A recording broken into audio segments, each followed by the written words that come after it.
client idéal, c'est quoi exactement? Aujourd'hui, je vais vous faire une petite storytelling pour vous parler de moi, mes défis quand j'avais commencé en fait la vente sur les réseaux sociaux.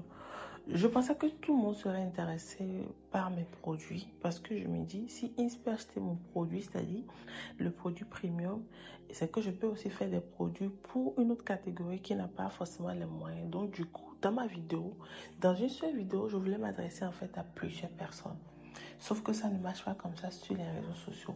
Vous êtes beaucoup à être peut-être des entrepreneurs qui étaient habitués à faire de la vente sur le terrain, de la vente B2B, où vous allez aussi vous faites de la vente, où vous êtes en contact direct en fait avec le client.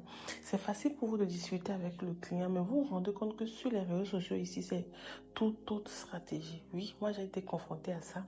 Ou quand je fais la vidéo, je me dis, je sais dans ma tête à qui je m'adresse à plusieurs personnes, à toutes les personnes qui ont ce problème parce que mon savon ou bien mon produit peut résoudre en fait le problème. Mais c'est pas comme ça. Ton produit résout le problème d'une seule personne. Tu ne pourras pas t'adresser à tout le monde parce qu'à partir du moment où tu t'adresses à tout le monde, personne ne comprend plus ce que tu dis et personne n'est plus intéressé par rapport à ton produit. Donc, leur affaire de client idéal, client de cœur, définir son client, connaître sa cible, moi, ça a été très difficile pour moi de comprendre. Mais une fois que j'ai compris cela, ma vente a été très fluide et ça m'a permis de vendre aisément en fait mes produits sans me prendre la tête.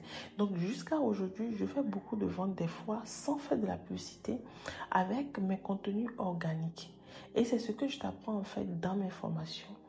La formation en cours, celle du 12 au 16 octobre prochain, on t'apprend comment réussir ta vente en ligne, comment définir son client fait partie des modules sur lesquels nous allons travailler pour que tu comprennes que c'est le client qui est au cœur de tout et que si tu arrives à cerner en fait cette problématique, ce nœud-là, tu viens de gagner en fait un bon coup d'avance.